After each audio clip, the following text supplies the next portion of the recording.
Look around you, at the vastness of the cosmos, the complexity of a single cell, or the profound depth of human emotion. In the midst of this breathtaking reality, there is one question that has haunted philosophers, theologians, and every human heart since the dawn of consciousness. Is there life after death? Is this intricate, beautiful, and often contradictory journey of 70 or 80 years the complete story? Or is there a final chapter, a place where all threads of justice, meaning, and consequence finally converge? This is not just a theoretical question. It shapes how we live, how we love, and what we value. And today, we turn to the ultimate source of divine guidance, the Quran, to find an answer that is not based on wishful thinking, but on undeniable logic and irrefutable certainty. The Quran expands our vision far beyond the material world we can observe, offering a clear and comprehensive response to this universal query. It tells us that our death is not an ending, but merely a transition, a curtain call before the final act on a stage far grander than this world. To fully grasp the Quranic perspective, we first need to understand the basis of its argument, the absolute power and wisdom of the Creator. The very idea of a life after death, known in Islam as al-akhirah, rests firmly on the concept of tawhid, the oneness and uniqueness of God. If we acknowledge a Creator who brought us from nothing into this astonishing existence, then questioning His ability to do it a second time becomes inherently illogical. The Quran frequently challenges the skeptic on this very point, using the logic of initial creation as proof for the final resurrection. It asks the disbeliever how they can possibly doubt the recreation, when they themselves are witness to the creation that occurred the first time. Consider the immense complexity involved in designing the human nervous system or the perfect orbital mechanics of galaxies. If the Creator wove together the fabric of existence from absolute non-existence, surely reassembling what was once created is trivially easy for Him. As the Quran states emphatically, and He is the one who originates creation, then repeats it, and that is even easier for Him. Surah Ar-Rum, chapter 30, verse 27. This addresses the rational argument directly. The difficulty lies only in the initial act of creation, not the repetition. From a scientific perspective, we know that energy cannot be created or destroyed. It only changes form. Our bodies, our consciousness, and our experiences are all transformations of divine energy and matter. When we die, that energy and matter simply disperse and return to the universe, yet the record of our consciousness and actions, the data of our existence, is preserved in the ultimate system of divine knowledge. The Quran describes the Day of Judgment, Yawm al-Qiyamah, as a moment when all of this dispersed data will be perfectly reassembled and presented. It speaks of a detailed record of every action, large or small, that will be presented to each soul. And the record of deeds will be placed open, and you will see the criminals fearful of that within it, and they will say, "Oh, woe to us! What is this book that leaves neither a small thing nor a large thing except that it has enumerated it?" And they will find what they did present before them. Surah Al-Kahf, chapter 18, verse 49. This is a comprehensive, infallible accounting system, far beyond any technology we can imagine. The necessity of the afterlife is also a moral and ethical necessity, the argument of cosmic justice.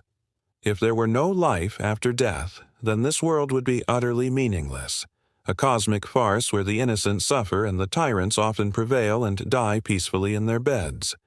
Think of the victims of war, the oppressed, the starving, whose lives were cut short by injustice. If death were the end, where is the ultimate accountability for those who inflicted that suffering? The very structure of our moral intuition demands a balance, a reckoning where perfect justice is finally dispensed. The Quran confirms this, asserting that the establishment of true justice is the ultimate reason for the resurrection.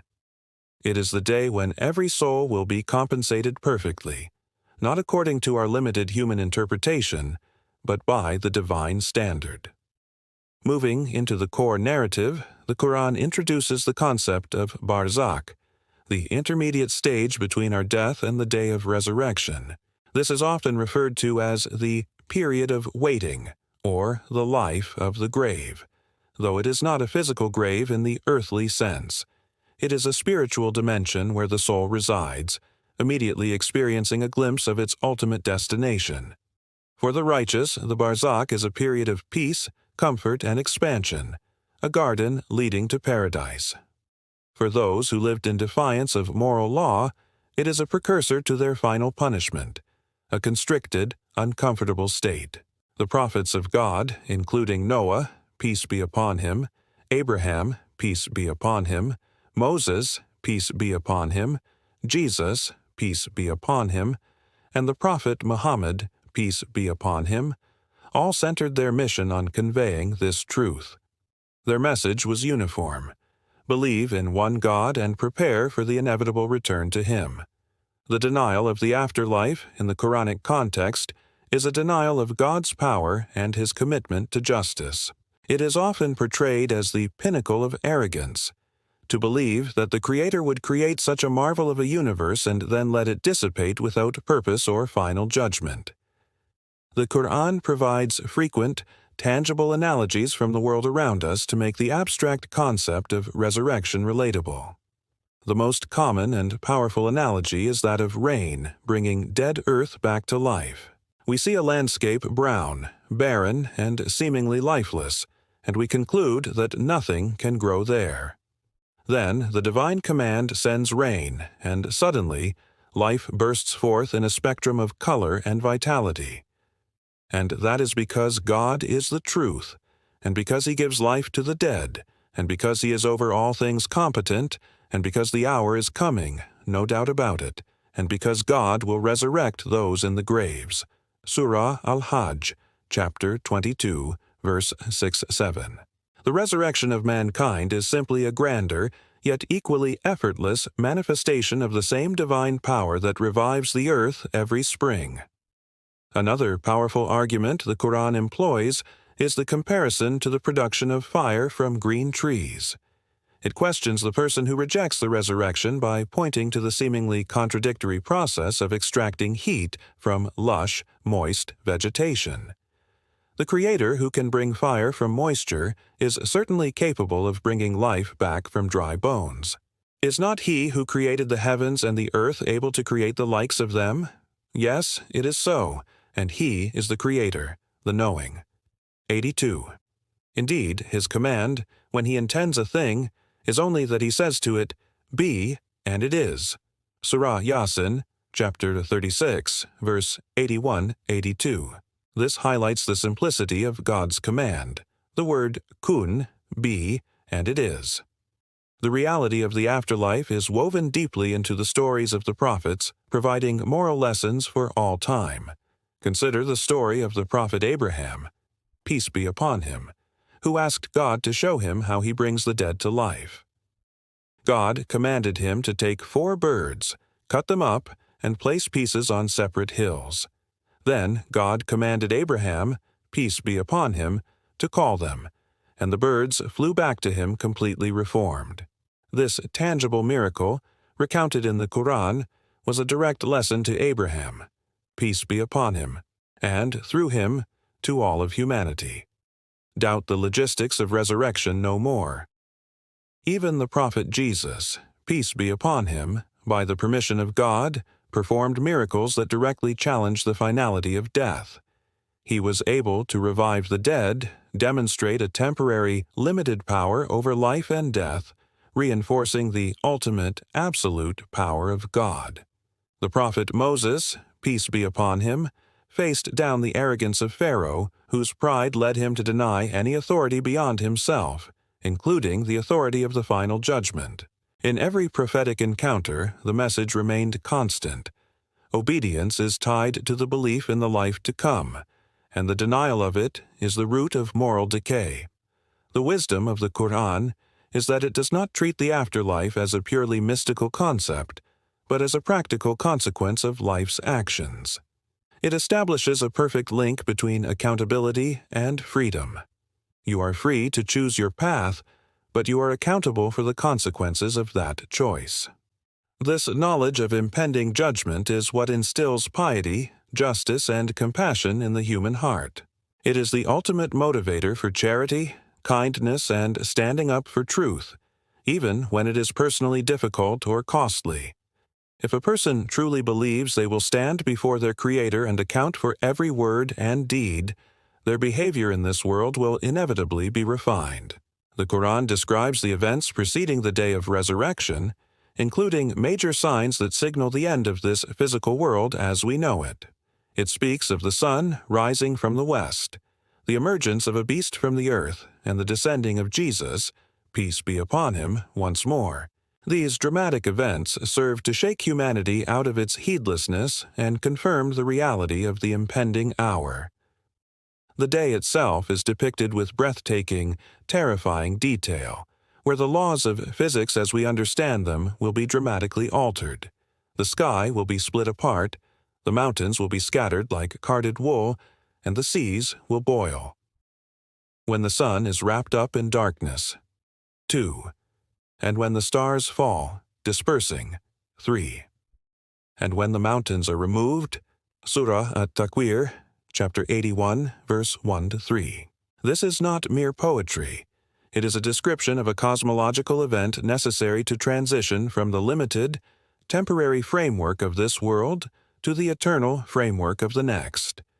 On that day, every soul will be summoned back to life, perfectly aware and capable of judgment.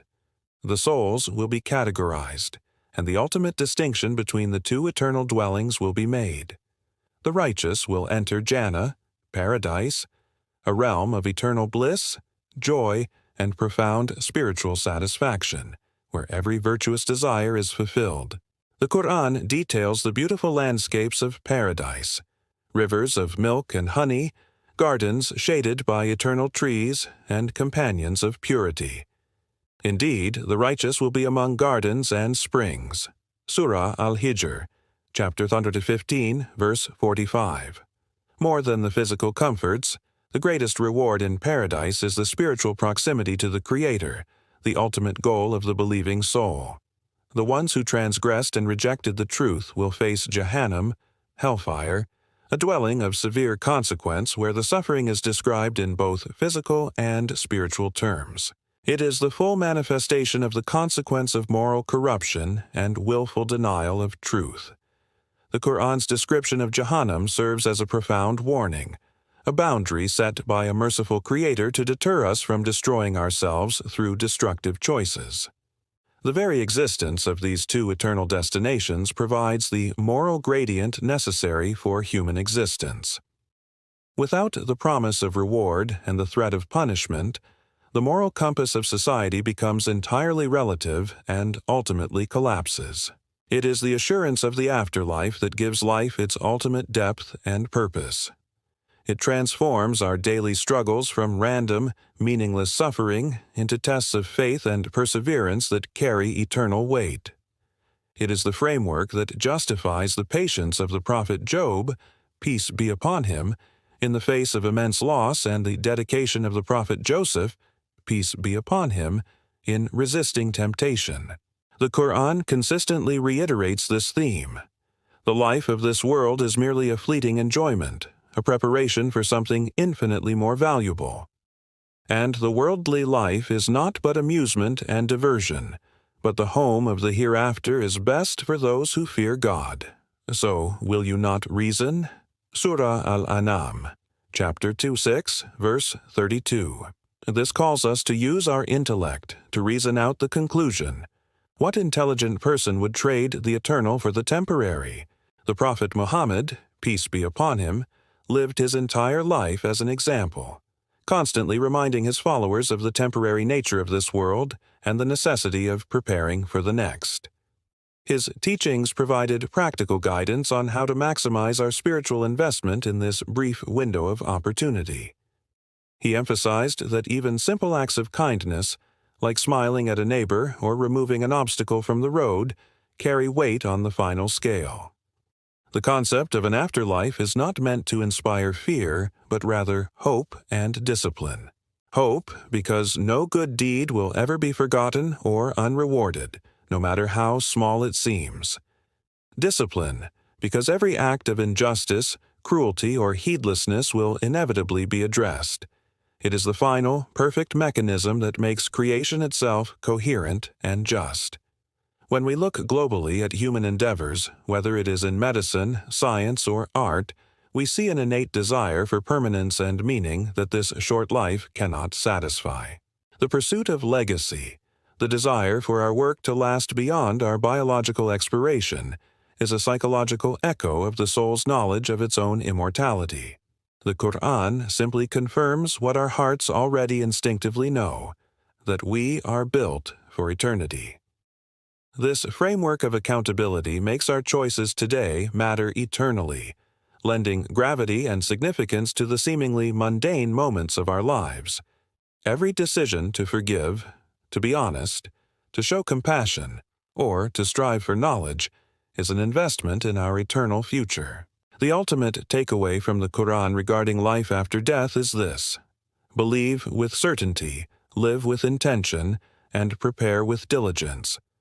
Do not let the temporary illusions of this world distract you from the eternal reality that is fast approaching. It is a reality that is as sure as the sun setting tonight and rising tomorrow. The Quran invites us not only to intellectual acceptance, but to emotional surrender to this grand truth. It is the definitive answer to the ultimate question, provided by the one who created the questioner. And this incredible knowledge is a gift, a roadmap to navigating the tests and trials of this world with success. We hope this exploration has provided clarity and inspiration on a subject that touches every single one of us. The journey to understanding the Quran is a continuous, rewarding one.